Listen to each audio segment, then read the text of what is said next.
What is up, everybody? Welcome to this week's episode of the Dense Pixels podcast. One of your hosts, Brad, joined by my co-host, Carrie. What's up? Terrence will be along here in a little bit as well, rest assured. But before he gets here, I'm gonna take a pause on Carrie wanting to talk about Monster Hunter Sunbreak to talk about the other thing that I've been playing that has kept me from playing video games. Oh.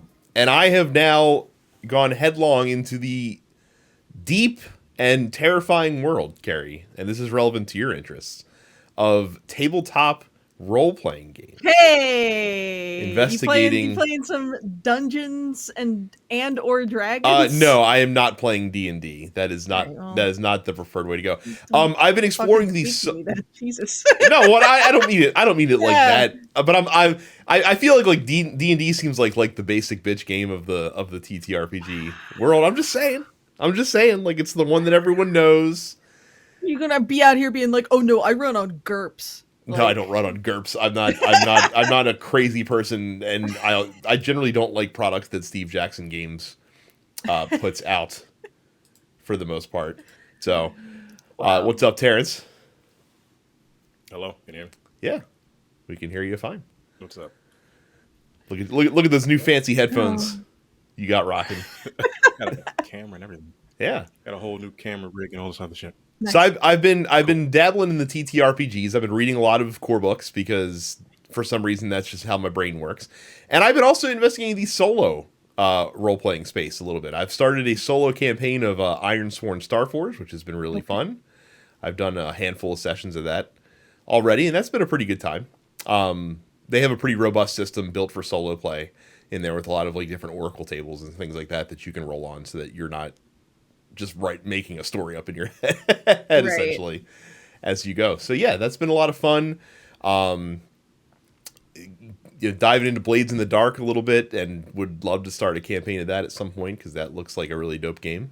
And so yeah, that's why I have not been playing as many video games as well, is because I keep it's weird, like, you know how I am. Like I can't just dabble on the surface or just check out one thing. Like I have to know everything there is to know when I start getting into stuff. So it's always been a curiosity for a little while, but when you don't have a regular group that does that sort of thing, it's difficult to find your way into it, except through odd means. So, but that's been a good time. So if any of you out there have any solo TTRPG experience, I'd be curious to hear systems that you've been playing and things like that.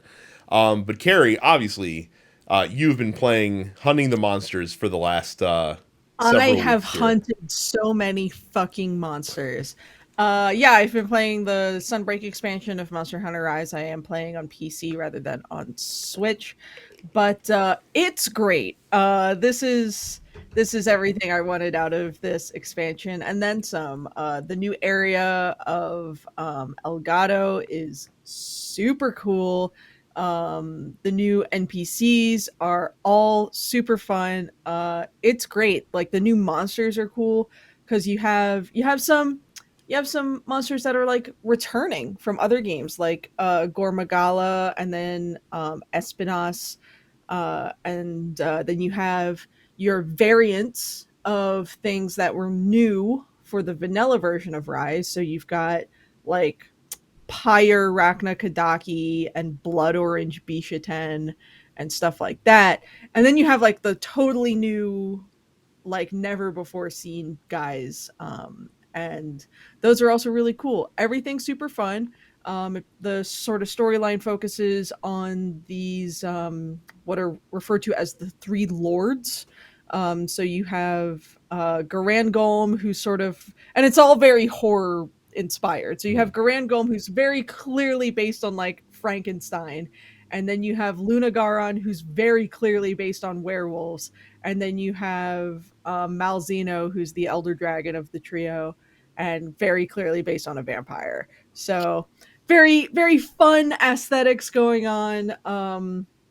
All the master rank content is super fun, even when you're fighting master rank versions of stuff that you already fought in the vanilla version of the game, because they do things that you won't necessarily see coming the first time you fight them. They have different move sets. So it sort of keeps you on your toes, but then you also have new access to different moves and new like wire bug moves and whatnot. It's super fun. I fucking love Monster Hunter.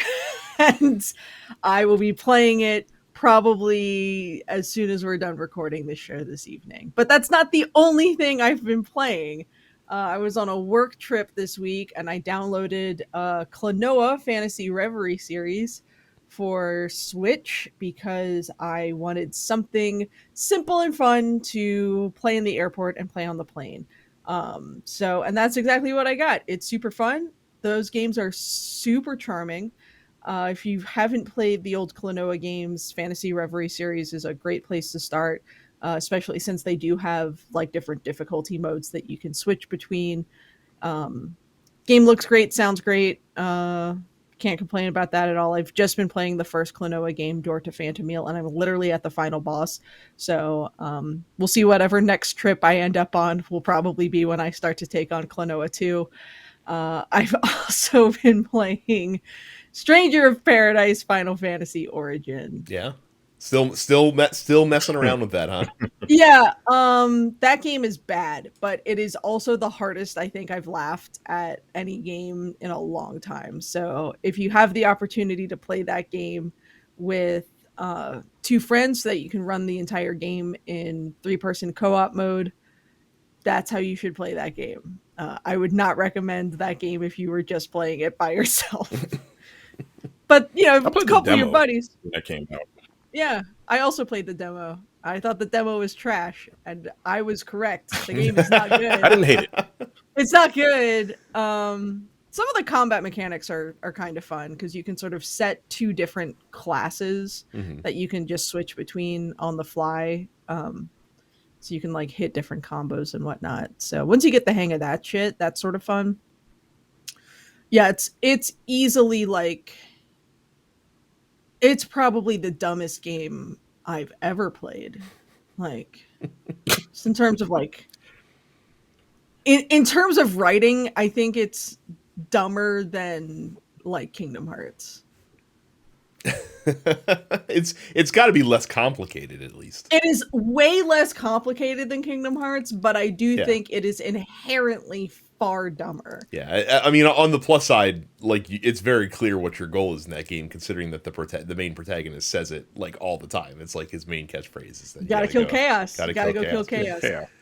It's I thought it was a joke. Like I thought people were like literally joking when they were like the main character at one point leaves in the middle of a cutscene while putting like a Limp Bizkit style song on his MP3 player. That literally happens. Like a new NPC comes in and is like explaining her tragic backstory, and he's just like, bullshit, and then he clicks on Linkin Park and walks away. It's so dumb, dude.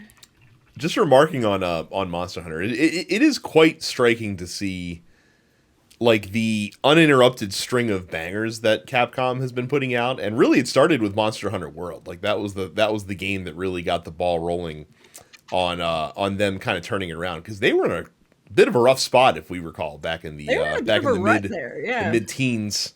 As it were, until World came out, and actually Resident Evil 7 predated World slightly. I think. Did it? I think it might have. Those two both came out at like roughly the same time. Yeah, no, you might be right. Resident Evil 7 was 2017, and I think World was also 2017. But Monster Hunter World was January 2018. Yeah. Oh, it was 2018. So. Okay. Mm-hmm. For some reason, like that, and I thought that and Horizon came out simultaneously, and I know Horizon came out in 2017. So yeah. But yeah, so very very cool to see them, and again, we talked about Street Fighter 6 and our hype levels on the show. For that should be pretty cool. I can tell you the company that fucking no one is hyped for is Ubisoft, undoubtedly. So they caused a bit of a kerfluffle this week, let's say, where they announced that from September 1st on, that older games and DLCs like Assassin's Creed Liberation HD would not be accessible on the Steam store. They put a warning up on the Steam page. There's a couple other games that did it, like, Prince of Persia: Forgotten Sands and, things of that nature.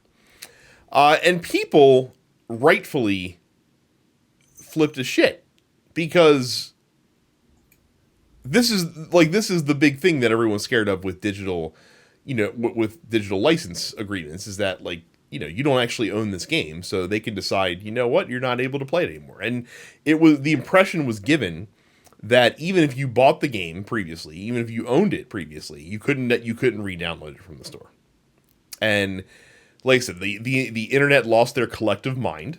A lot of folks rightfully said, look, if you want people to pirate games, this is how people pirate games, is if you remove games from storefronts that people have purchased, you're begging us to pirate games from you. Like you were basically waving the red flag and saying, you know what? Just have our games for free. No problem. So, be it from public pressure, or be it because they realized how clumsily worded their message on Steam was, Ubisoft then put out an update saying, only DLCs and online features will be affected by the upcoming decommissioning. Current owners of those games will still be able to access, play, or re-download them, and our teams are working with our partners to update this information across all storefronts. I mean, it's still a problem if DLC is unavailable as well. Right. Like again, if people paid for that, yeah, it doesn't 100% solve the problem. Doesn't solve the problem at all. But I don't know what you guys think, but again, you know me, I'm not a big pro pirating stance guy. It's never really been a thing that I've agreed with. But again, if you're going to have these games that are available through these digital platforms exclusively, and then companies just decide, you know what, just because we don't feel like supporting it anymore, you lose access to it, even though you gave us money and purchased this. Yeah. At that point, the floodgates are open in my eyes. That's kind of fucked up. But yeah. Is anyone going to go back to play Assassin's Creed Liberation? Well, again, it's the game itself is I not. Understand what you're saying, it's the principle of the thing. To me, it depends on the game. Yeah, I get it. Like, I have games that I have downloaded that I'm like, if they discontinued it to where I wouldn't be able to download it again, I'm like, all right, whatever. Because they're all digital. Mm-hmm. Was this strictly digital? This was on Steam, so could you buy this game? Yeah, in this case, it was digital only for sure. Just because it wasn't. That's Steam. pretty fucked up. But again, it's Assassin's Creed Liberation. Who cares? But it's still fucked up either way. Yeah, it sets a really bad precedent. I mean, this is the sort of thing where, I'm glad that they walked this back, because this sort of sets a really bad precedent for, bigger titles down the line and whatnot, where it's like, oh, well, this game is 15 years old or whatever, so we're not gonna give a shit anymore. Yeah.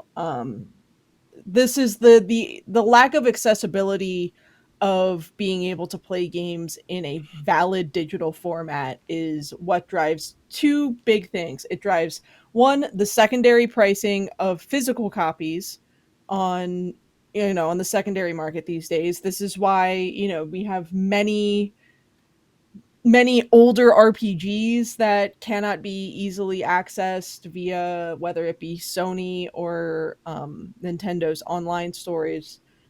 Very difficult to find physical copies. And as already mentioned, this is what drives people to just pirate these games. Mm-hmm. So. And I used to be a huge pirate when I was younger. So, Terrence, everyone in our every Dreamcast game. Well, see, but that's the thing. Like Dreamcast, like when I bought a Dreamcast aftermarket, back in the late aughts, basically, yeah, I downloaded, Dreamcast files, because at that point, like, no one's profiting from that. Like, Sega's not making, like, they're not selling Dreamcast games anymore. I bought a Dreamcast on $9,999. Okay. I bought it the day it came out. And then it stopped, like, the game stopped coming out for it back in, 2003. And I'm like, well, fuck that. I had high-speed, quote-unquote, high-speed internet. And I literally played damn near every game on the Dreamcast. So, I wouldn't do that now. I just download movies. I didn't. But again, at that point, like, no one's profiting at that point. Like, you know what I mean? Like, if they're not selling new games anymore, then it is what it is. Because then the only people being affected are those people on the secondary market. So at that point, like, it's whatever. Like, if I want to play Project Justice, then yeah, I'm gonna have to fucking download, you know, a ROM somewhere and do it that way. Like, I remember that's what I had to do. Like, I literally had to burn it onto CDs to play it on the Dreamcast. So, like, it got to the point where I had to import all my games, and then I'm like, yo, this is very expensive. Fuck that. And then I just started downloading because I'm like, this is crazy. Yeah. So, but I will tell you what you should never pirate, and that is the fine shows in the TNP Studios network. And you don't have to pirate them because we give you most of them for free anyway. I was about to say, how does that even work? Yeah, most of them are free. Like we're the pirates stealing from the rich and giving to the poor. Like, because you can listen to the Nerdopocalypse, you can listen to Black on Black Cinema, Coming Distractions, this show Dense Pixels, and the weekly preview episode of Look Forward for free. And then you're going to listen to that content and you're going to be like, holy shit, these guys are awesome, and I want to listen to more of what they do. And then we're going to say, all right, well, we gave you a taste. Now you got to open your wallets for the rest. Because that's only $5 a month or $50 for the whole year. And you can do that by going to densepixels.com/premium. That gets you access to the shows that are exclusively premium, which are the Airing Grievances, No Time to Bleed, Men with the Golden Tongues, Upstage Conversation, and of course the full episode of the Look Forward Political Podcast. So if you want to hear what's turning into weekly Herschel Walker slander as the Senate race in Georgia is warming up, you gotta get the paid. You gotta listen to the full episode. Yo, I'll Look Forward. Jay sent me that clip last week, and like, look, there's still a part of me that is problematic. I didn't say it. I said it to myself. I'm not going to say it on here. But when I heard that clip, I'm like, wow. I'm pretty sure you know what I... Yeah, I know what you said. Of course. Good Lord. Of course, if you want to kick it with us a little bit more, you can go join our Discord. That way you can hang out with us and all the folks that are also in the Discord that are listeners of the show by going to densepixels.com/fans. Apparently I can't talk right now. It's fine. And then, of course, follow us on YouTube by going to youtube.com/densepixels. We put out our podcast in video format every week. And make sure you like and subscribe when you're there as well. I can't talk so hard that I'm going to turn the news over, the game announce news, to Carrie to guide us through what was a week of some game announcements. Yeah, we had some announcements happen this week. First up, the much awaited, much demanded new Skate was previewed. EA and developer Full Circle have shared an 18-minute video that announced that this game sure is going to be an EA game, and by that I mean it's going to be a free-to-play live service game. They're describing this as an authentic evolution of the series, which is bullshit. I mean, they have evolved it into modern day consumer business practices. God, I fucking hate that. Yep, they're saying they're saying that by this being a free-to-play live service game, they can listen to the players over time and put the features that the players want into it.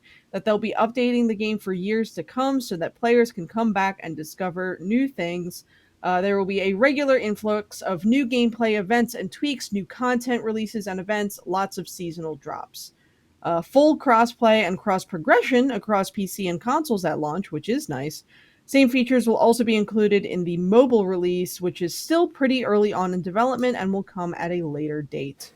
So they said that they're taking their inspiration for monetization from games like Apex Legends, which means cosmetics and convenience. So cosmetics is one thing, convenience is something else entirely. Yes. They said that Skate won't be pay to win, but that players players won't need to pay to unlock any gameplay elements early, and that there won't be any paid gameplay advantages.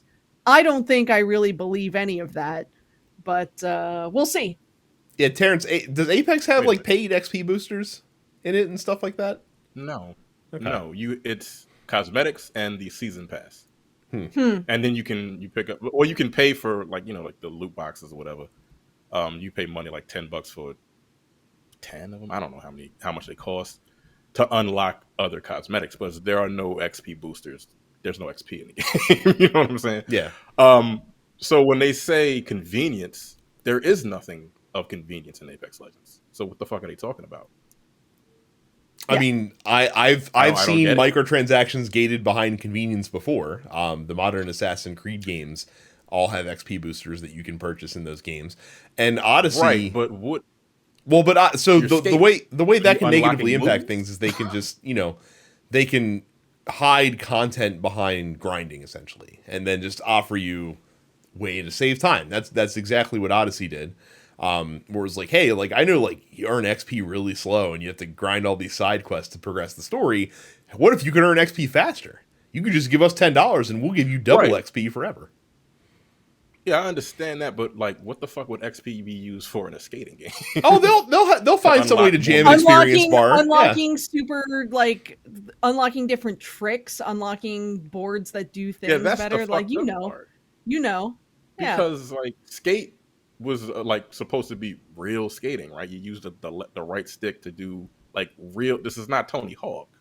Mhm. Like you're not going to be doing quadruple backflips off of a ramp in this game. I mean, you can if you build a ramp big enough, but I don't know.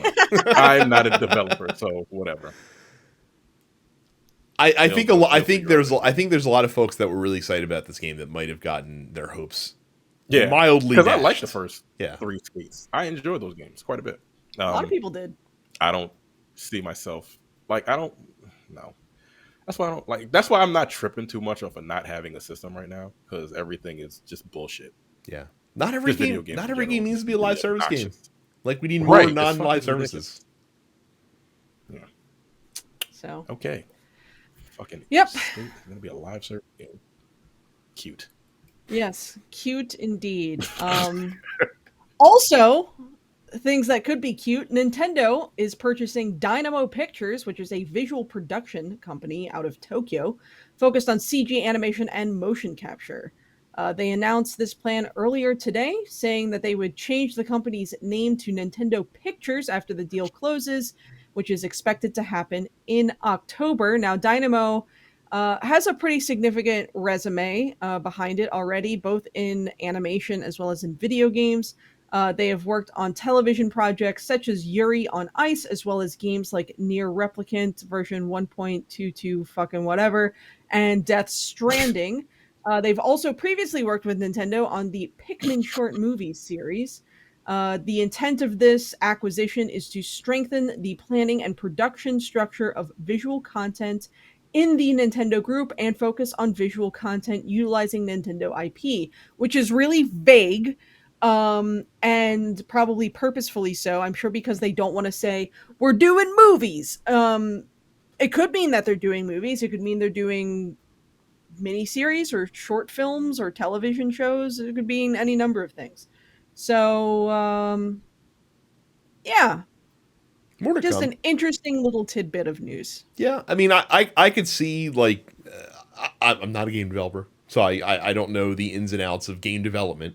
I don't know how tricky it is to animate in video games. I know a lot of studios do outsource that work to other companies if they don't have anyone in house that's really got a knack for that. So having a studio in house that specializes in animation can streamline a lot of work potentially for a lot of folks under your umbrella that are developing games as well, and make it so that you don't have to find individual game animators for every project that you have going on. So that could be it, or they could be making movies. Who the fuck knows? I mean, it wouldn't surprise me if they look at the success of animated shows like Castlevania as much as they're looking at the success of things like the Sonic the Hedgehog films and being like, we could do that. Like, so we'll see. Also, I do want to dip a toe into the post office already early on the show. Oh, fine. Since our good friend Cam asked, Nintendo is purchasing a movie studio, it seems. What is your dream movie? I'm assuming he means dream Nintendo IP film. Oh my god. I mean, go ahead and say it, because we already know where you're going with this. You would expect me to say Golden Sun. I I think would. I would actually prefer to see like a one of the older uh Zelda titles. Hmm. But not adapted as like a film. I don't think you could do any of them as like a film. I feel like, if you were to do something like Link's Awakening or Link to the Past, which again don't have particularly strong plots, I think even then you would still want to do them as like a mini series. Yeah. I will graciously give my pick to Fire Emblem because I don't care Ooh. about a Fire Emblem movie, but I know many of you would. Wow. So my benevolence will extend to you to give you what you all would desire, and that is a Fire Emblem movie of some kind, which you all would enjoy. And to you I say, you're welcome. Fire Emblem, I think, would be almost again better served by like a mini series because there's so much like political drama Right. in that. But yeah, Terrence, what you got? Metroid. Yes, I Metroid. All right, Metroid is the correct answer. No idea. Yeah, I don't really that's give a a fuck. that's a good answer. Like Metroid would seem like it was dope.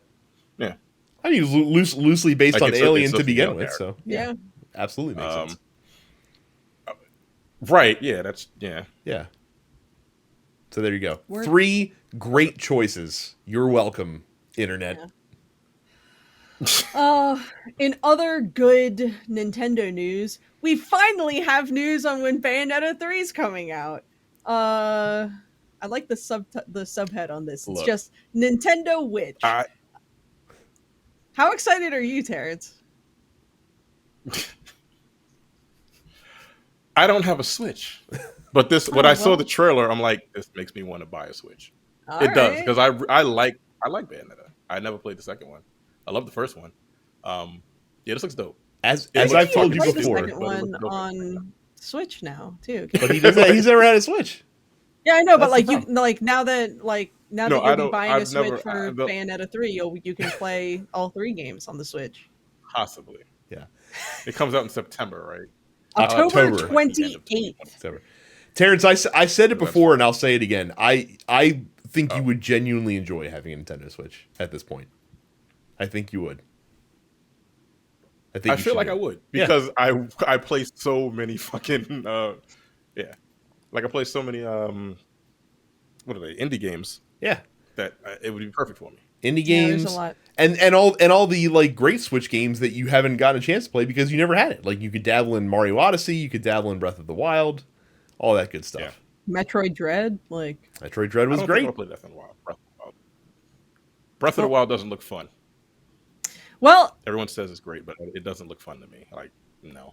you're entitled to your opinion, and I'm simply going to move on. I like with Bayonetta 3, they put a special mode into the game that they're basically insinuating they have a special mode that covers up Bayonetta when she's like comboing because like her hair is her outfit basically, like that's the whole gimmick there. And it's basically just a mode so that like if your partner walks into the room while you're playing it, you're like non-gaming oriented partner, they don't think you're a fucking sicko for like playing this game with this half-naked woman walking around. I found that pretty amusing. I don't remember what they called it. Like they called it something much less inflammatory. Demon Masquerade. Ah, there you go.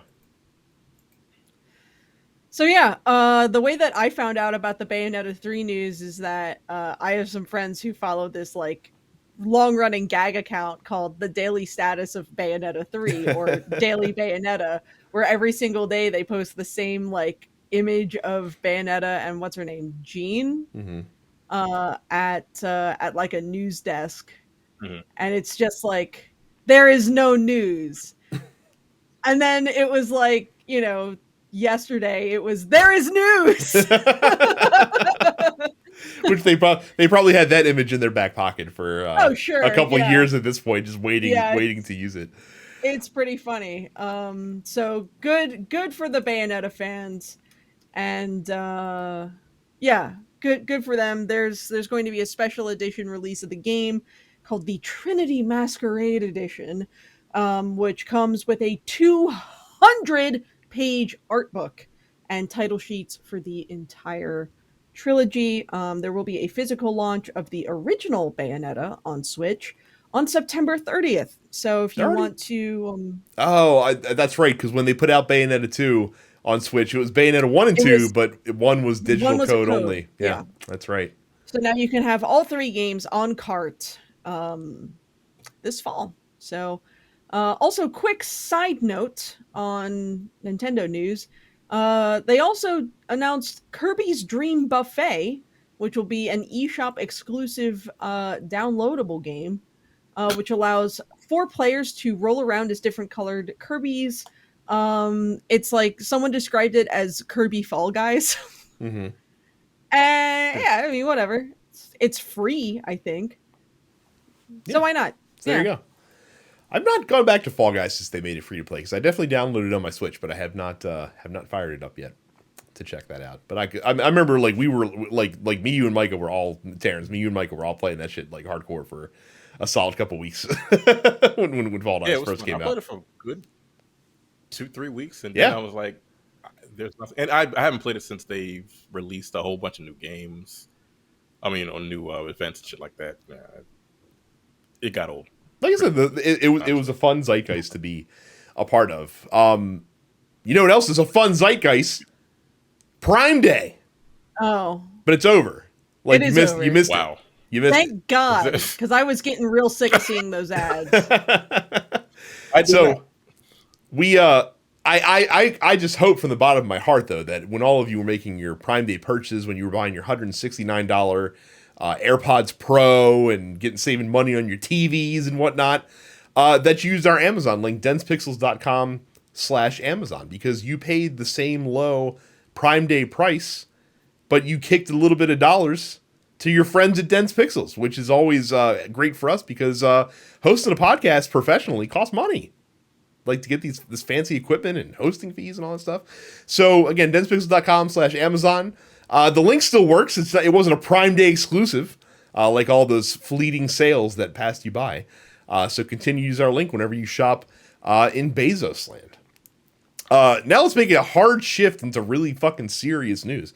So those of you who follow the news may be aware that last week, former Japanese Prime Minister Shinzo Abe was assassinated at a rally event that he did, and the suspect was captured at the scene because they just stood there and allowed themselves to be captured.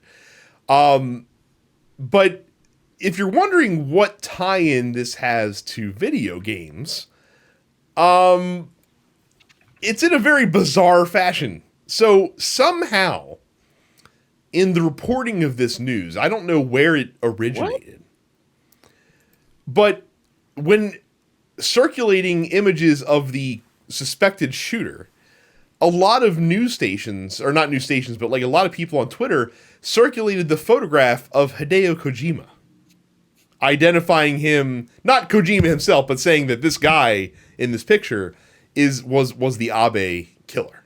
Right. And it even got pickup on a Greek news station. A Greek and a French, like a French politician. Yes.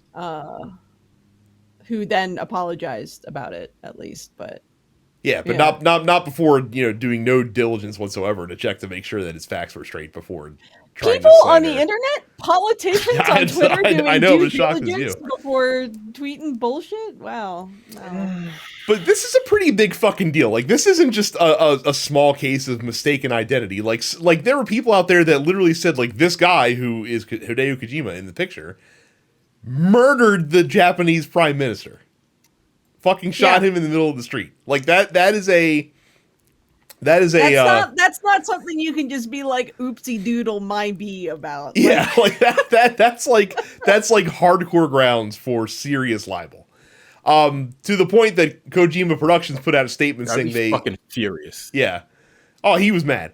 And this statement tells he's mad because it says that they strongly condemn the spread of fake news and rumors that convey false information. We do not tolerate such libel and will consider taking legal action in some cases. Some people are going to get fucking sued by Kojima, and rightfully so. And they'll have earned it. Yeah. That's just like I said. Of all the things on my bingo card, first of all, a Japanese politician getting killed in Japan with a Getting firearm, assassinated in right, like is public. Yeah. would not have been Wild. at the top of the list. And then somehow Wild. Hideo Kojima getting wrapped up into this in the Yeah. weirdest fashion possible. That was not on my bingo card. No. Yeah.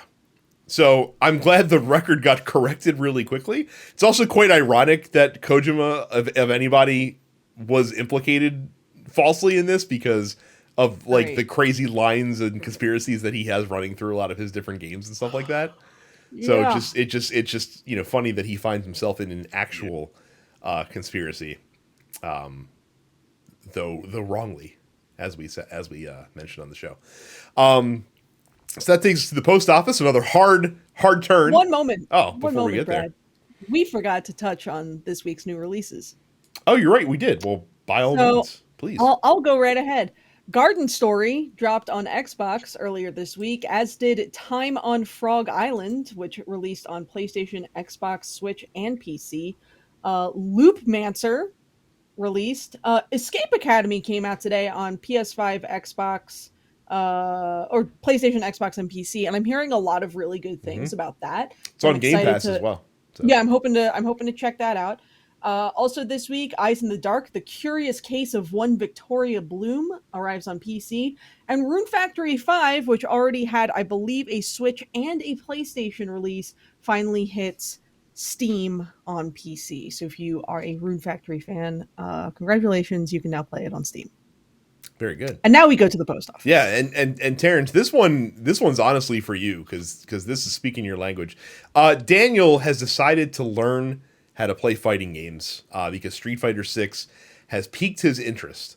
He kind of fell off of Street Fighter 5 because he couldn't get the button combinations down right. Right now he's trying Marvel vs. Capcom 3. But he wants to know, are there any tips that helped you learn how to play fighting games when you first started out?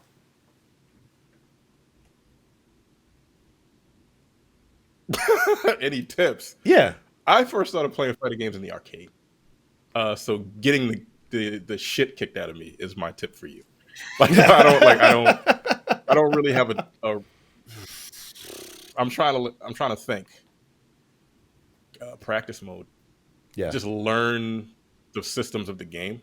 Because every game has a practice mode now. But me learning fighting games was me going to the arcade every weekend and getting my ass kicked until I got better. Now it's practice mode.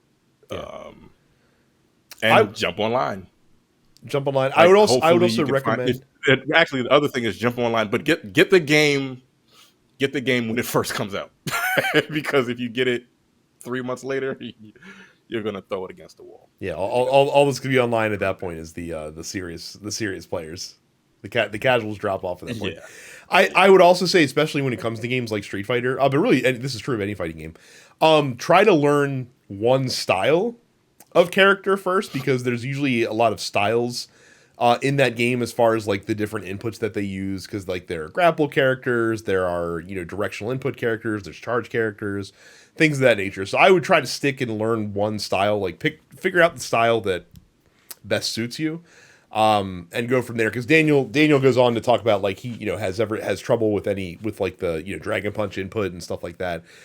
Everyone did, Daniel, when we first started out. Like none of us could do forward, down, forward like easily. Yeah. But it's just you build muscle memory, just like Terrence mentioned, through practicing, things of that nature.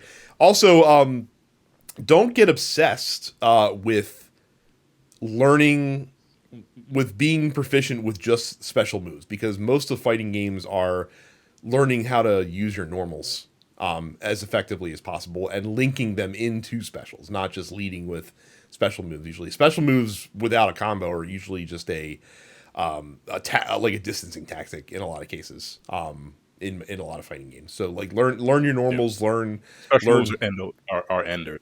Yeah. Learn your normals, learn kind of like where the hitboxes are on different characters, so that you can plan around that as well. So sticking in the fighting game realm, Johnny says there's a big discourse in fighting games where frame data is key, and Punk came out and basically put out a tweet that says frame data ruins fighting games. It's way more exciting and fun when people don't actually know the numbers and just play by feel and raw knowledge.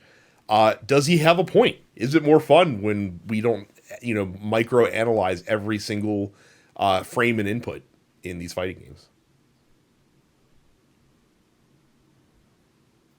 I don't look at frame data. I play like Punk does. I play like feel. And when I'm playing online, like I'll do like long sets with people. If they're better than me, like I'll just do really long sets with people to try to figure out what they're doing, because everyone plays a different way, right? And you learn someone's style. A lot of games has counters to their style, but like frame data is for people that want to win money.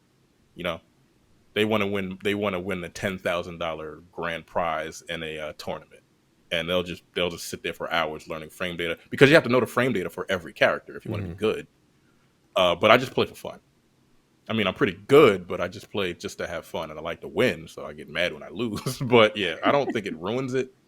But if he doesn't look at frame data and he's still winning tournaments, that dude's a beast. Yeah, like he's funny, but Punk is a beast. He's really good. He just got that innate ability, kind of like what's the other cat? What's his name? The furry dude. Sonic Fox. What's his name? Sonic Fox. Sonic Fox. Yeah. Yeah. Those two are like young cats, but they're really good. Yeah, not having frame data, or like bemoaning it, kind of like reminds me of the old baseball people who were like really upset when advanced analytics became more of the game. And it's like, if you have statistics that give you an edge, if that's how you learn, if that's how you process information, it's valid. Like the shit's there. Like, and like, even if you didn't know it, like even if it wasn't produced by the companies, like what the frames were for each move and stuff like that, like you could still figure it out if you wanted to, like if you were that serious about it. So like the fact that it's out there, it's just another tool in the tool belt. And if you use it, great. And if you don't, then hopefully you're really good. And if you're really good, then you can still do what you got to do. But just right. It's fine that it's there. I don't see. But most fighting games have the frame data in practice mode. Yeah. I think Tekken does, or did you have to pay for that? I can't remember. I think one of those games you had to like pay for frame data, was fucking ridiculous. I think it was Tekken, if I'm not mistaken. So, but that's kind of my point, though. If you're going to have a tool like that, better to make it available for everyone to use rather than only the people who have the means to figure out. Yeah, everyone can use it. Yeah, what it is. So, or not use it if they don't feel like it. Brendan asks, what is the holy grail in your video game collection? And if you don't have it, what is the one major thing you're trying to hunt down? So I feel like with me and Terrence, we're probably not going to have too much here because I stopped collecting games a while ago, and I don't know if Terrence ever did to begin with. I know for me, it was my, mint copy of Earthbound. I don't play old shit unless I really love it. So I guess this is more catered to Carrie, the gaming historian. I guess, and I'm not even that seriously like invested in collecting because I simply just don't like have the money of it. Yeah, not now, especially Christ with the no. I mean, like, I have complete in-box copies, if not sealed copies, of all three Golden Sun games, including Japanese copies. So like, I'm set on the Golden Sun front. I think the only thing at this point that like I want in my Golden Sun collection that I've literally never been able to find isn't even a game. It's a small tabletop standee that was made to promote Golden Sun The Lost Age, and it's super cool looking. It has like the box art with like this hollow foil finish on it. And I've seen it pop up a couple of times on eBay, and I've either not had the money or been outbid at the very last second. So that's sort of my gaming related holy grail. As far as the game itself, I'm set on what I own at this point. I'm fortunate to not really be super invested in like SNES or N64 collecting, because both of those have become prohibitively expensive.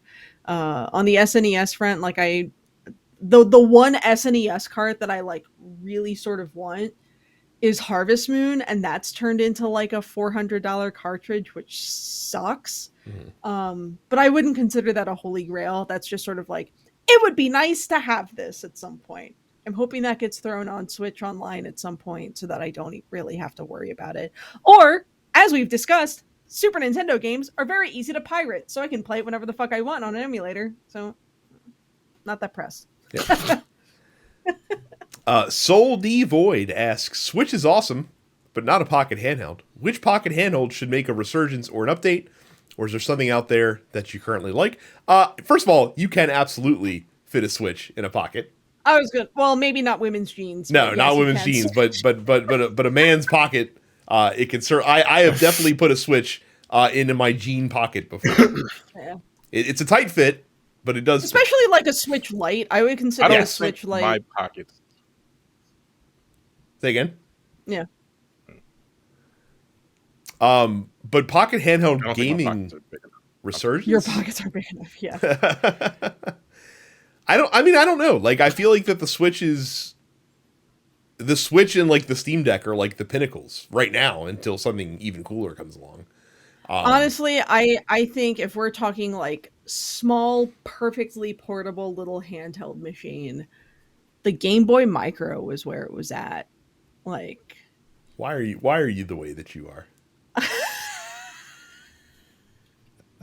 It was a Game Boy Advance, but like backlit and just delightful, and you could play the entire GBA library on it. Here's the thing.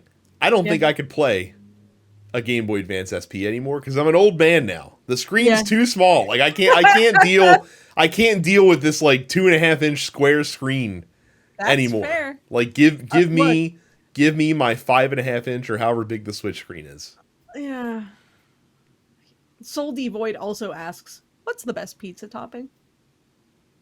It's pepperoni. Yeah, it's pepperoni. Come on, sausage. Terrence. Sausage. Just, all right.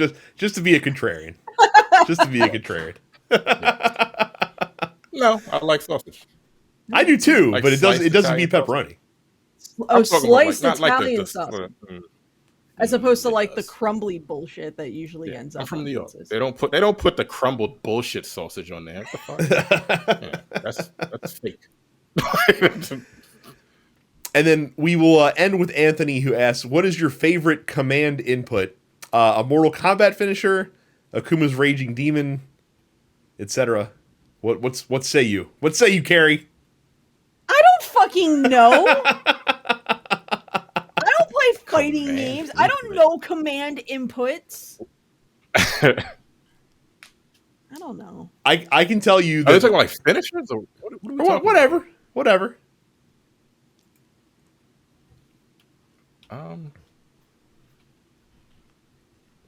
A fireball because it's the easiest. What the fuck?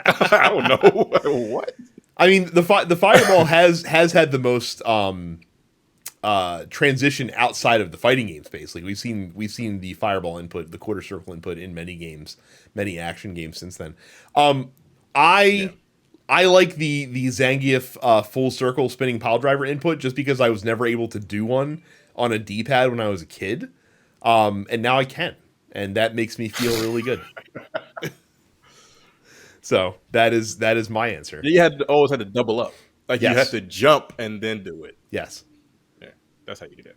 Yeah, there's some crafty stuff. I'll tell you what, Terrence. I don't know if you've ever seen like the Hitbox controller that's out there now, but I'm really interested to like play with one to see if it's something you can get used to. I have no clue how the fuck that thing works. I've seen people use it. It's just buttons. Yeah, it's just buttons instead of for inputs. I have no clue how to. I don't know. I want to try it though. I want to see because apparently they have like all sorts of like shortcuts and stuff like that you can do with the directional inputs. Because obviously like you can't do smooth inputs. So like they built it in because like if you hold like left and right at the same time, like that's a neutral input on the system. So like you can like it's weird. Like I read up on it and it looks interesting enough that I want to try. So, but that is. I'd have to rewire my entire brain. Yes. To play with that thing. Yes, you would. But that's our show this week. So thank you guys for watching and listening. Again, if you want to submit questions to us and we'll answer them on the show, you can go to densepixels.com/fans to join our Discord. Subscribe to the show on Apple Podcasts, Google Podcasts, or wherever you download fine podcasts, as well as all the other shows in the TNP network. Don't forget to go to youtube.com/densepixels. Subscribe to us there as well. You can also go to twitch.tv/densepixels and follow us all on Twitch. I am DensePixels Brad, Terrence is Apparition410, and Carrie is Suppets Carrie. And that's a show. It's a show for this week. Again, thank you guys for watching and listening. We'll see you all the next time. See ya. Take it easy. You're watching the Dense Pixels YouTube channel. Click the subscribe button while you're here and make sure you check out our weekly podcast where we discuss the latest gaming news and our impressions on what games we've been playing.